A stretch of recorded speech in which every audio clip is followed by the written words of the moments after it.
สิรีคอร์ดไปเลยสิไปรายงานเขาเนี่ยขอโทษรายงานกีฬารายงานบอกวันสุดโอเคข้าพเจ้าชื่อศิษย์อริยวงศ์สำหรับผู้ที่บ่เคยเห็นศิษย์อริยวงศ์เป็นประธานมานี่ก็ประมาณ10 ปีแล้วย้อนบ่มีไผเปลี่ยนบ่แม่นบ่จะเปลี่ยนหรอกก็เลยต่อเอาท่านนี้บัดนี้นะแสดงความแพงมิตรภูทุกคนนะรู้สึกเป็นเกียรติได้มาร่วมในการประชุมในวันนี้ข้าพเจ้าสมจันทร์คำเจริญคีรีเหลือตามที่ฮู้กันแม่ว่าชื่อบันร้องลาในฐานะที่เป็นรองประธานสมาคมลาวหัวเผ่าก็ขอแสดงความแพงมิตรภูทุกคนก็ไปแล้วประธานสู้พ่อได้บอกพอแล้วเด้อผู้เล็กๆน้อยๆคำเสนอตู่อันนี้ก็สิเสนอตัวก็แม่นเนาะพวกให้ฟังก็แม่นชื่อก็แม่น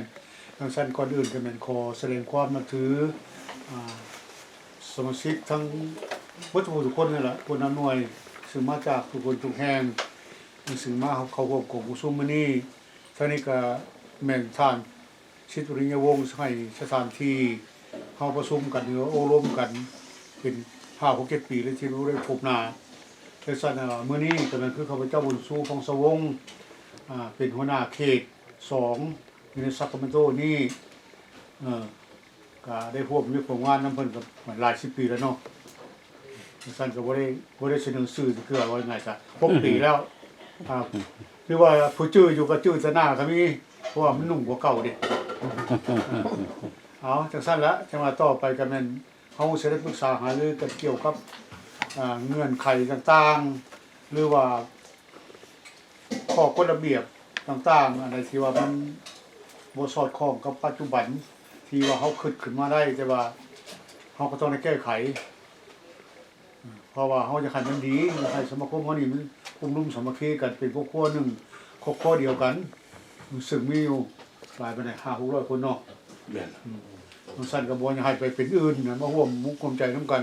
ช่วยเหลือสังคมทั้งที่เฮาก็บ่ได้หยัง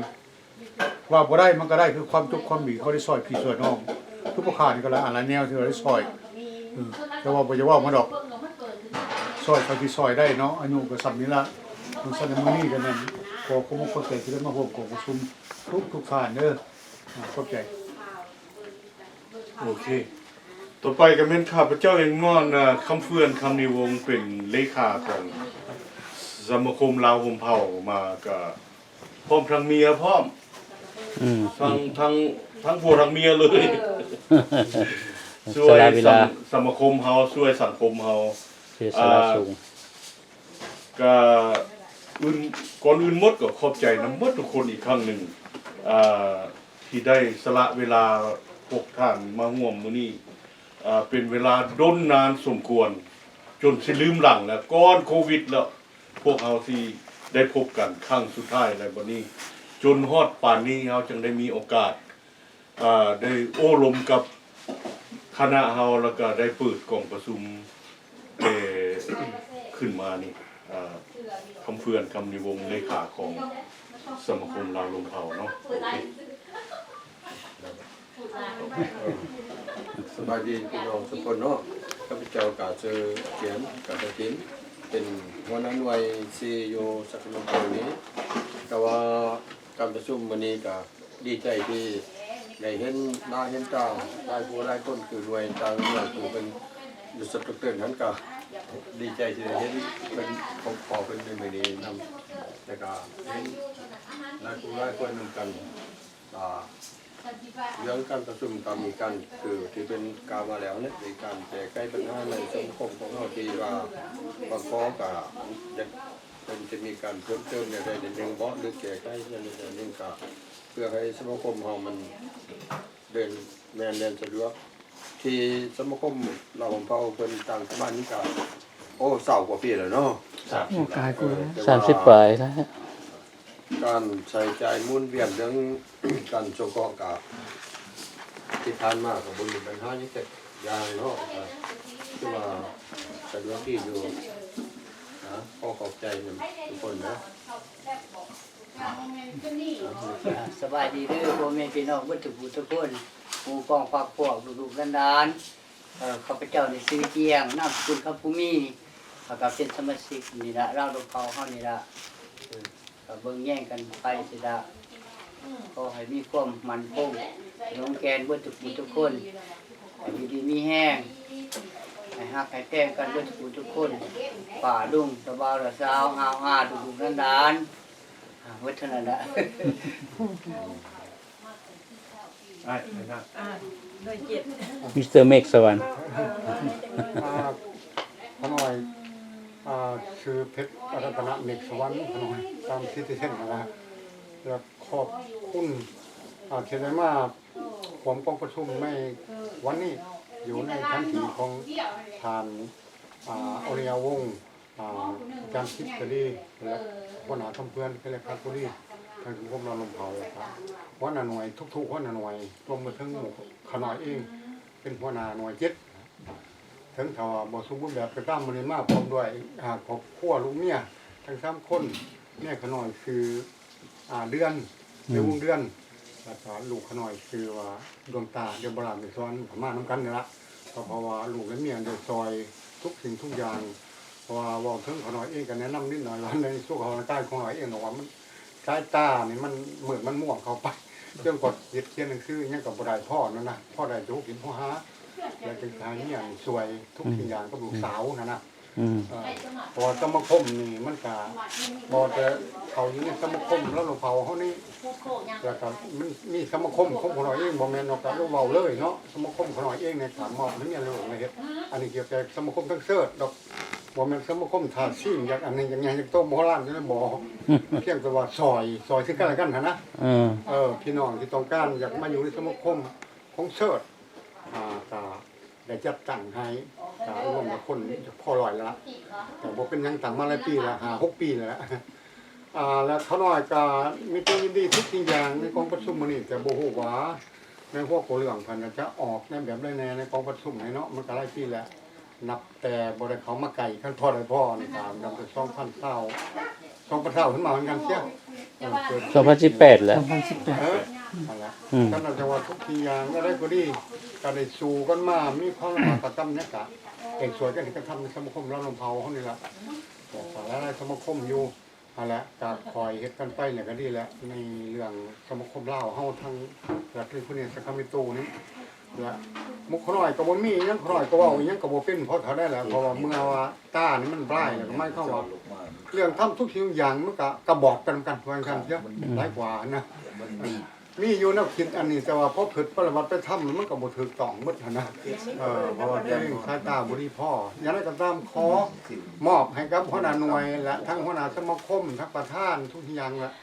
ก็สวยกันไปหมู่คนน้อยเป็นผู้สอยกันไปแหละแรงสนับสนุนทุกอย่างในอย่างงานสมาคมเฮาให้มีความกระตือรือร้นซอยซึ่งกันและในสังคมเฮาให้อยู่ได้ตลอดในเมื่อสังคมและ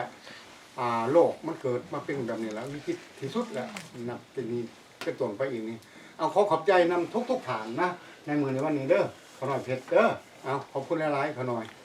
ขอบใจต่อไปท่านหัวหน้าเดชสบายดีทุกคน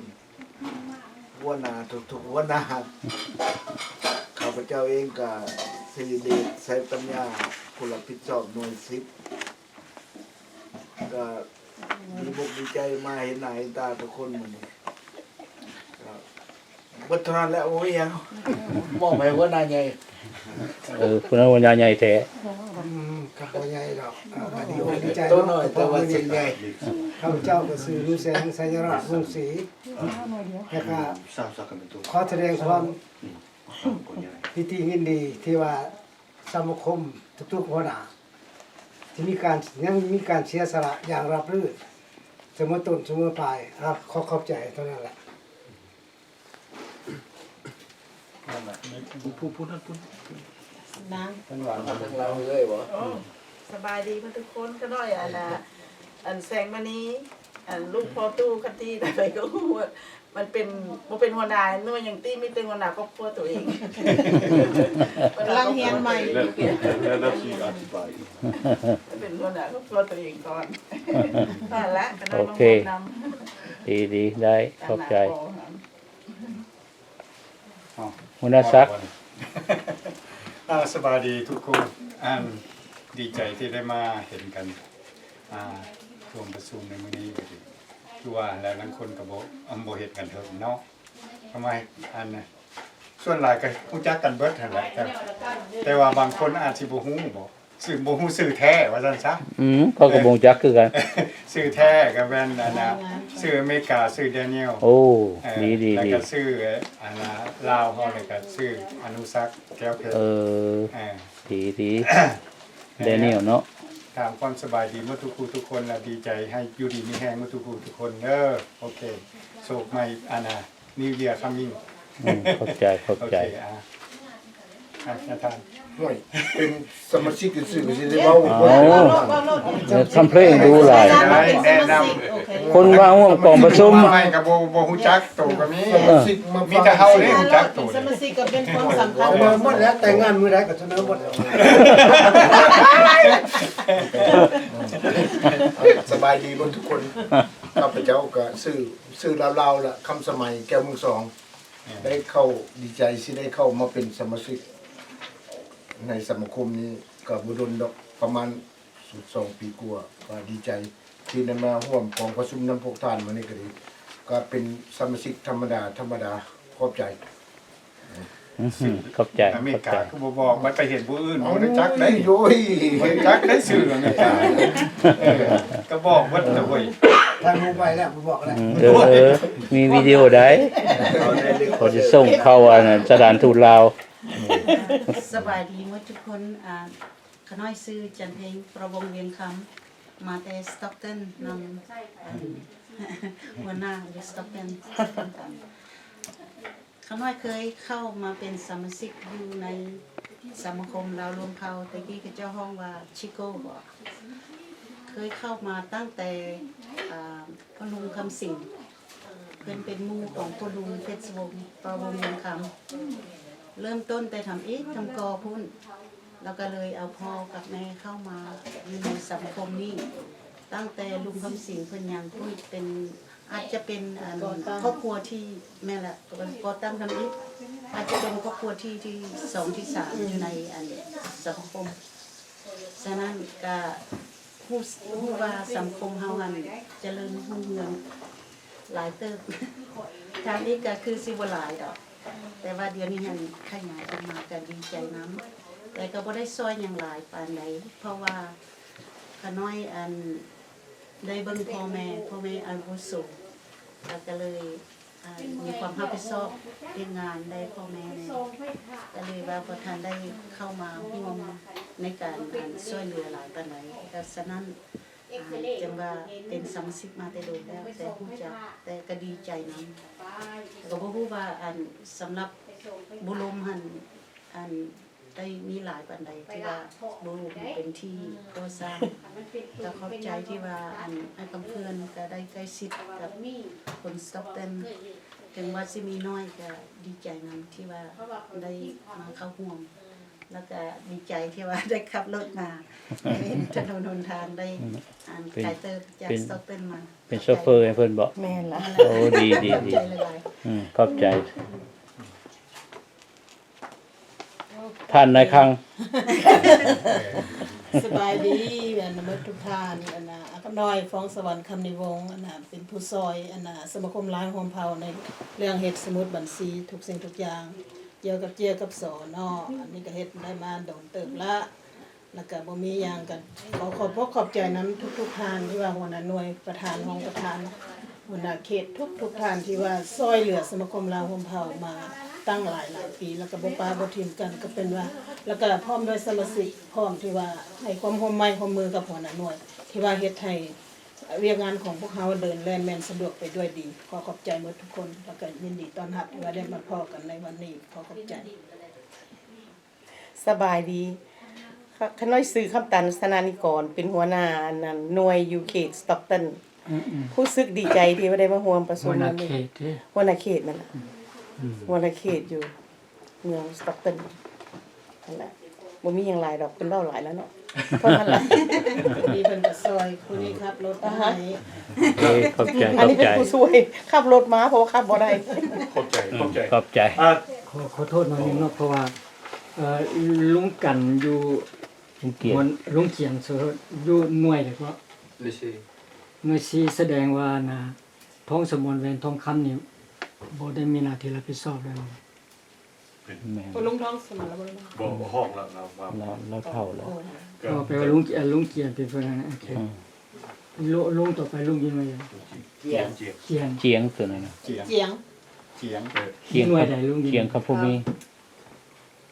ลงเลยดิ ลุงเป็นสมาชิกบ่หรือเป็น เป็นสมาชิก เป็นสมาชิกโอเค บ่เราสิแนะนำอีกตัวหนึง โอเค เพื่อความแน่นอน แต่งตั้งใหม่ 13ของ12 โอเค emergency โอเค อันนี้นี่ก็สิขอแนะนำสำหรับเจ้าของนี่มันฮู้หมดทุกคนอยู่ในนี้แต่บางคนนั้นอาจจะบ่ฮู้บางคนและบ่เคยพบกันกับเทื่อก็มี เพราะว่ามันเป็นจังไดจังว่าแนวนั้นเพราะว่าเฮานี่เป็นผู้